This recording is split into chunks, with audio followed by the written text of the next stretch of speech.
Hey everyone, Safelocked here on behalf of the League team.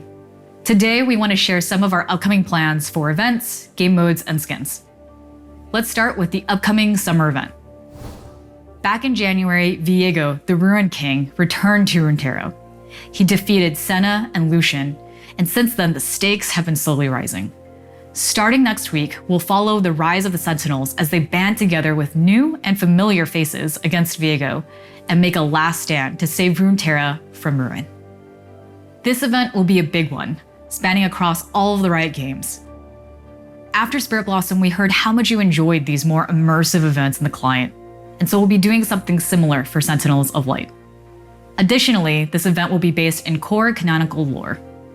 Every skin, story, and moment you experience in the MOBA will be moving the story of Runeterra and its champions forward, which is something we know you've wanted for a long time. This won't always be the case for our big events. Each year, we'll explore different directions to help them stand out on their own, rather than continuing a pattern. No matter what it looks like, we hope those of you who enjoyed Spirit Blossom will be excited for Sentinels of Light and whatever 2022 might bring, and so on. And with that, let's jump into game modes. When it comes to game modes, we believe modes that amplify champion fantasies are a sweet spot. For example, in URF, we amplify fantasies by asking, what if my champion could cast all the time? And in One For All, we ask, what if my champion could stack with itself? We've been running game modes like this alongside every event, but we know it's been a while since we've tried something new. So today, I'm happy to say that we're launching a brand new game mode alongside the Sentinels of Light event. This mode started with a different question. Which ultimate would you steal to pull off the wombo combo of your dreams? The result is Ultimate Spellbook. In Ultimate Spellbook, you get to choose another champion's ult from 3 different options. You'll still get your ultimate as usual, and your new ult will take the place of one of your summoner spells. This means you'll be able to use it after a short initial cooldown. Have you ever wanted 3 gap closers on Nasus? Or to double snipe an enemy? Maybe you just want someone to finally peel for you. No matter your dream, this is your time to shine. We can't wait to see all the crazy combos you all come up with. And with that, let's hand things over to Ambrielle, who's going to talk a little bit about skins. Hi everyone, I'm Ambrielle and I'm the product lead for the skins team, filling in for Bellissimo. We have a lot to talk about, so let's jump right into it. Because we're making more and more skins every year, it's important that we find new thematics you're all really excited about. So this year we wanted to explore some new worlds and expand on a few smaller ones. One of our biggest new thematics so far has been Space Groove, and we gotta say, you were all really vibing with this one. We took a bit of a risk here, as Space Groove doesn't really look or sound like anything we've done before. But you all seem to really love the fresh new approach, so we'll be revisiting this groovy galaxy in the future. While not a brand new thematic, bees were a hit. During development, our team was excited about them, but we were still surprised by just how much you loved them. So you can definitely expect to see more bees buzzing onto the rift at some point. One new thematic that didn't go as well as we'd hoped was lunar beasts. Sometimes we try something new and it just doesn't hit the mark.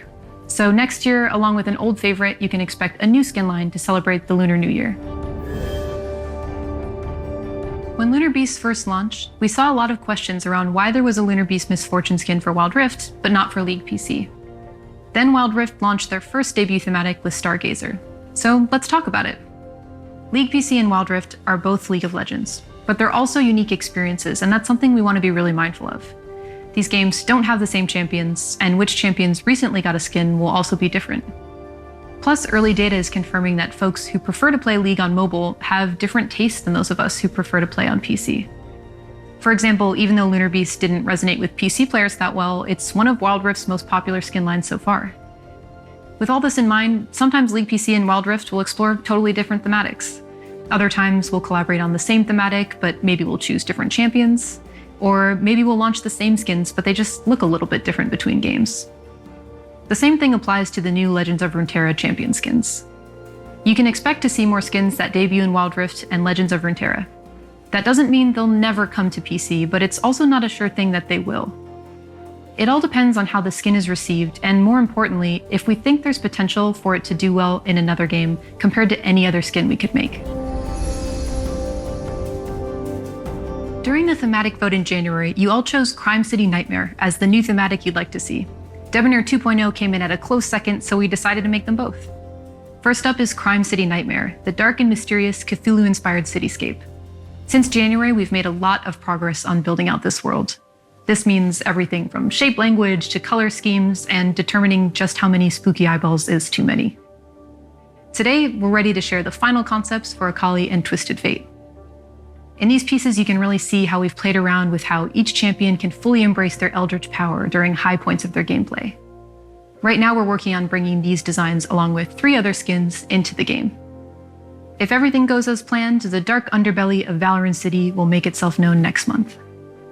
Then later this year, Debonair 2.0 will tell the story of champions vying for powerful elixirs in a modern noir world. We're still early on in development for exploring this opulent universe, but are excited about the progress we've made in landing their VFX in a really fresh space. Before we go, we wanted to say a quick word on skins overall. We've been keeping up a pretty good pace these days, and we're on track to hit over 140 skins this year. As a part of that effort, we've made more skins for underserved champions, and while there's always more work to do, one name has been coming up more often than others, and that's Kayn. While we're not ready to share a concept just yet, we can confirm that Kayn has a new skin in development, and we're looking forward to getting it into your hands later this year.